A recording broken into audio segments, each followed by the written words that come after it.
An Atlanta spa shooting last week left 8 people dead. 6 were women of Asian descent. The killings came amid a recent wave of attacks against Asian Americans. It coincided with the spread of the coronavirus across the United States. Hate crimes against Asian Americans in the US are rising.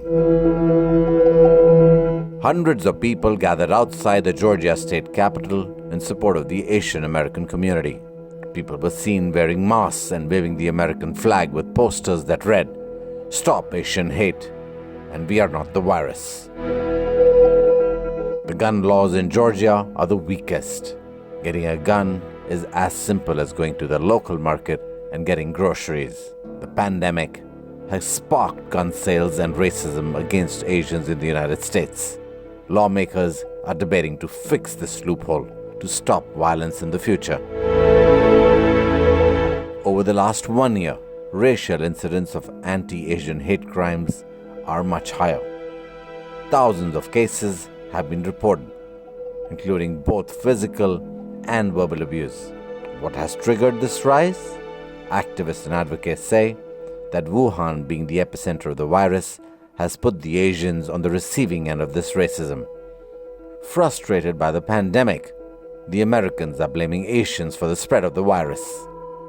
Many blame the former US President Trump for making statements that brought hate towards Asian Americans. Asians from all around the world are coming together to combat racism. The hashtag "I'm not the virus" is all over social media. Fear of the virus is understandable, but not the prejudice. President Joe Biden condemns the anti-Asian racism and has urged Americans to speak up against the hate. Vicious hate crimes against Asian Americans who've been attacked, harassed, blamed, and scapegoated. At this very moment, so many of them are fellow Americans. They're on the front lines of this pandemic trying to save lives. And still, they're forced to live in fear for their lives just walking down streets in America.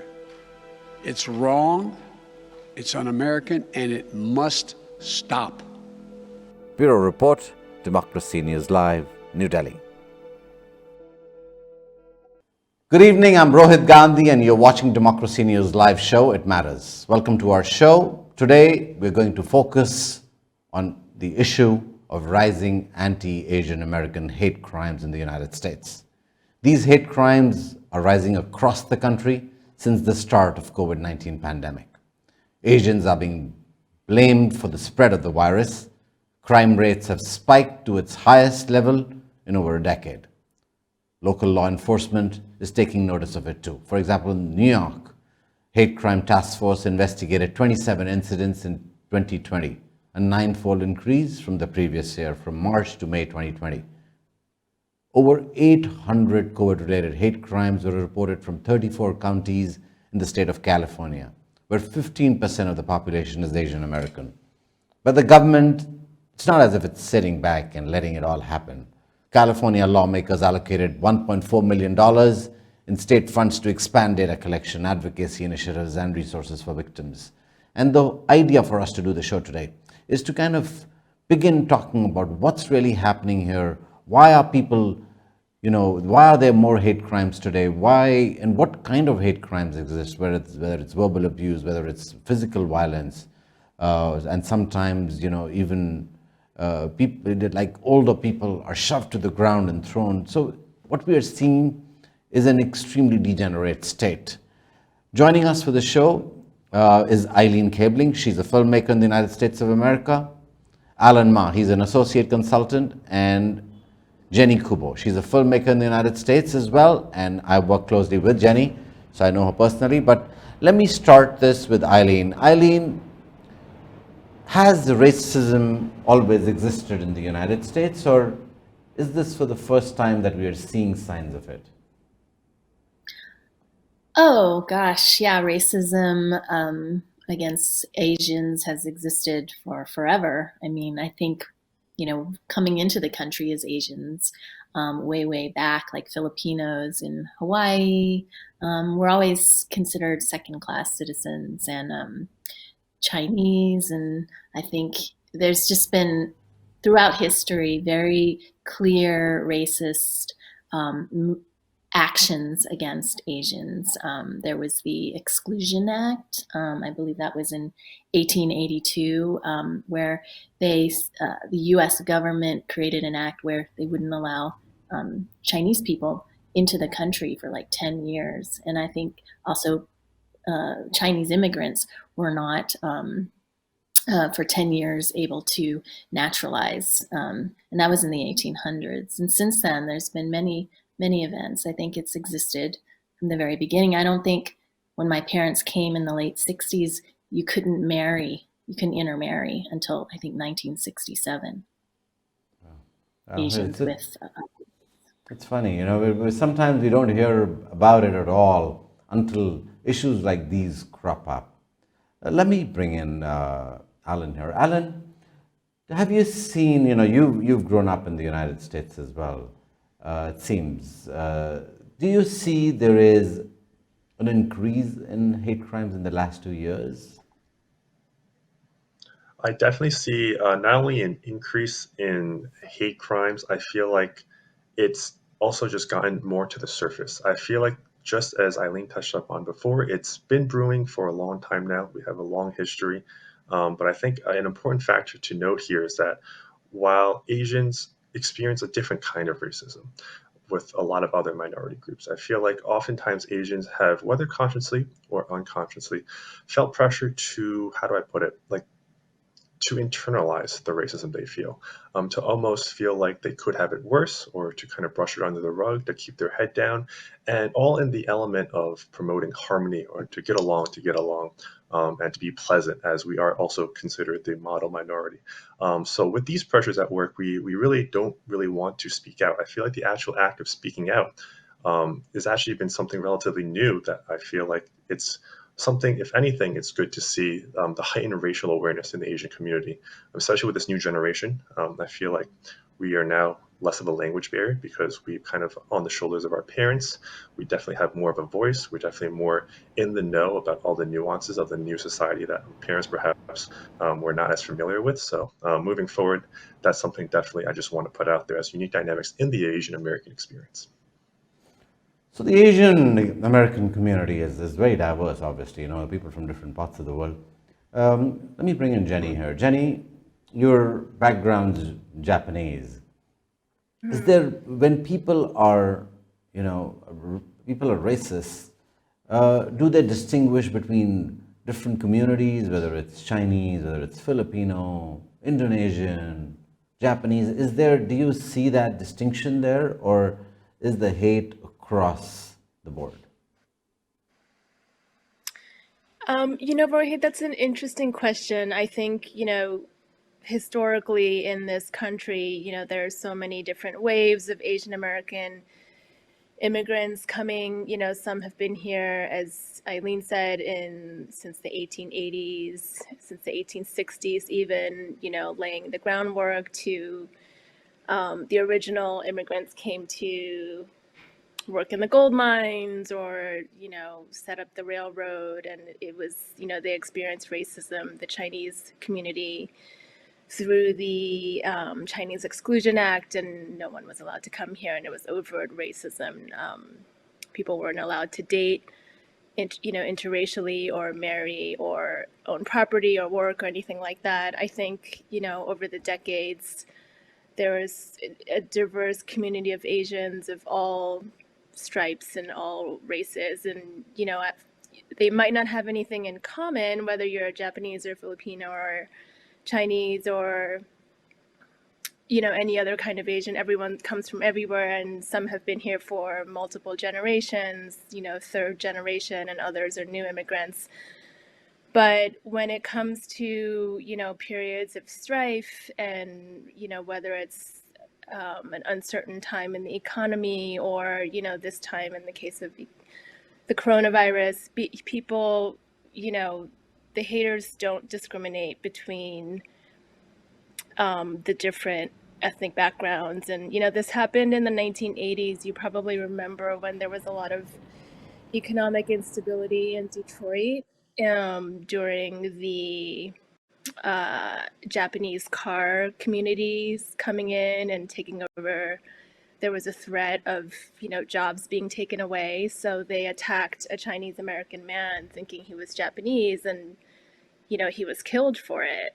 So I don't think the haters are going to distinguish between the different races, so then that situation in the 80s sort of galvanized the Asian American community.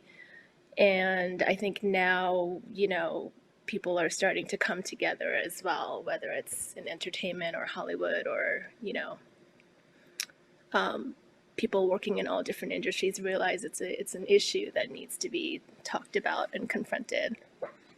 2019 was one of the worst years when it comes to hate crimes before obviously 2020 hit and the pandemic hit in the history of the United States in the last few decades.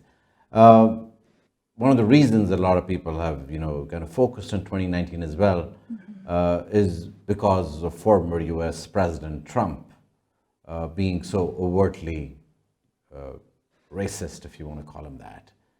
Eileen, my question to you is, how does leadership kind of begin determining what the landscape's going to look like? And do you think Trump's regime exacerbated that problem a little more? Oh, yes. I mean, I think that the rhetoric and the vocabulary, the words that were being used are from the leader of your own country, saying, the Chinese flu, the Chinese virus, the Chinese this, the Chinese that. And meanwhile, we were also what was unfolding was the Black Lives Matter. And so a lot of things were coming to the surface, and a lot of patriarchal old thinking that is the base of our system here in the United States, which is, if you ask me, written by a white patriarchal perspective, rules, whether it be in government or in the entertainment industry. It's really fascinating to me. So all of this is coming to the surface. All of this has always been there. And to have a leader who is triggering it and instigating it and using verbiage that, catches it all on fire is really, you can see, it's very apparent. You see what has happened.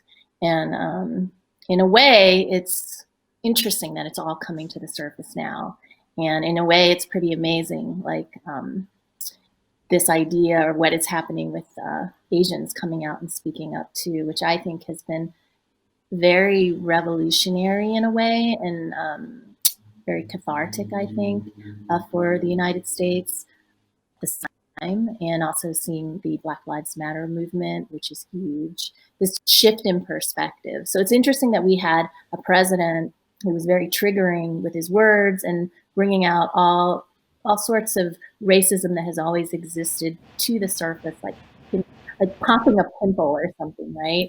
But it's really also fascinates me and is also very, I use the word revolutionary and cathartic and shift in consciousness that is occurring because of this. People are speaking up and people are taking up space that haven't before in this country that is super diverse. So yeah, it's pretty. Alan, I saw a story where a woman who went to the supermarket and was faced with some racism. She saw little overtones of violence as well. She came back and she bought a gun, and she said, and in a statement she said, "I don't feel safe anymore, and I think having a gun is possibly one of the ways."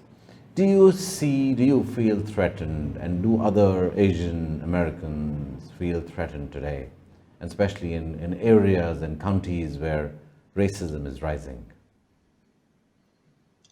I think with regards to the first part, I feel like bordering and now spreading this into the issue of gun control is an increasingly tricky topic that I feel like is part of a much larger discussion. I will say from personal experience, I do believe there's an increased heightened consciousness of safety in the Asian American community. It is something that is perhaps uncomfortable to actually admit that you feel like you actually stand out and that you have to perhaps watch your back a little bit more. Me personally, I'm in New York City right now, and I can say from personal experience, my friends and my close loved ones have all actually had testimonies of, being a little bit more careful going out, whether it's especially in the female community, which receives a disproportionate amount of hate crimes. They've all mentioned little things from, carrying something self-defense in their purse to just looking over their shoulder more often, not even just choosing to go out past a certain time. These are all things that they've definitely come more to the foresight because of the kind of heightened kind of starkness that the increase in the hate crimes in the Asian American community. That's a very unnerving situation. To even know that you're going to be careful when you just step out of your house in a country that you call home. Jenny, can you weigh in on this? Because I think something like this here, and coming out of the United States, it's very unnerving for me because as I have seen the United States, fairly progressive, the industry we work in, fairly liberated at many, many levels. And, people are very, very open to the idea of, a far more diverse existence of communities. Jenny, do you get a sense of this, what Alan's talking about as well? Yeah, absolutely. I think it's, part of the horrifying rhetoric that comes from, our former President Trump, and it really affects, what's normal, and has normalized this racist, racist language and like the hate talk. He's normalized it, and I think that, especially in the marginalized communities, whether it's, the workers in Chinatown or recent immigrants or, the elderly mom and pop, workers at the laundromat or whoever it might be, they really just, even if it's not overt, everyone's, I think is experiencing just harassment from, just random people randomly. And so everyone's a little bit on edge, for sure. Yeah. I think our jobs as filmmakers and, people working in entertainment and television is we try to bring, stories to light that don't marginalize our community, but just, bring stories to light where we're actually real characters and real communities and real people. And, that's what we can do as filmmakers. But I do think there's, more that needs to be done within the communities. Sure. Both in New York and just all across the country. Eileen, you're based in California at the moment, and California has seen some of the highest crime rates. Also, you have to remember, 15% of the population of California is Asian American. What's the way forward? How does the Asian American community brace this, and how does the rest of the communities begin recognizing that there needs to be repair of what's happened in the last 2 years? Well, I definitely see a lot of community coming together, all kinds of Asians coming together. There was a coming together here in Little Tokyo a few weeks ago, and just coming together, and it was amazing. I didn't go, but I had friends that went, and they said that it was amazing to see all these voices being heard and different activist groups that are Asian American based. They were all gathering and getting people to enlist and to join. And then just this last week, there was a gathering in Little Tokyo too, I think, for a lot of Asians who have died because of COVID. But I do find that people are speaking up. Asian actors and actresses are speaking up. Filmmakers are speaking up. Politicians are speaking up. So it's a coming together for Asians, I think. And then seeing all the other, types of Americans coming and supporting, white and black and Latino. I think this really is an ongoing part of where we have been moving towards as a country, as we diversify more and more, and as we are having to speak up for ourselves and claim space. Alan, do you want to weigh in terms of what would be the way forward? What would be, the solution as we move forward in this? Absolutely. As with all social issues, there's so many forces and dynamics at work here, but I think overarching, first and foremost, is to um, avoid anything unproductive. So, right, like oppression Olympics is one example. It feels like that can somehow detract from the conversation or veer into a kind of a direction that it doesn't need to be. If you want to focus most on just like the issues at hand regarding the Asian American community, I think first would just be to listen and really actively listen.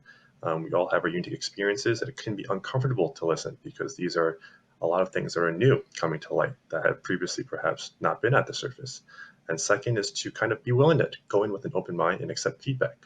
When you get new information that you previously haven't had, be willing to kind of really listen to that and integrate it, and then perhaps use it in a way that you feel comfortable with, like, okay, what can I adjust?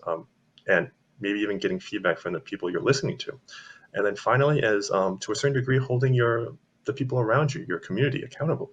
And you don't need to be like a mayor to hold like a community accountable. What I mean by that is really it can just be like from you as an individual, anyone you see around you, your friends, your family, the person next to you in the coffee shop.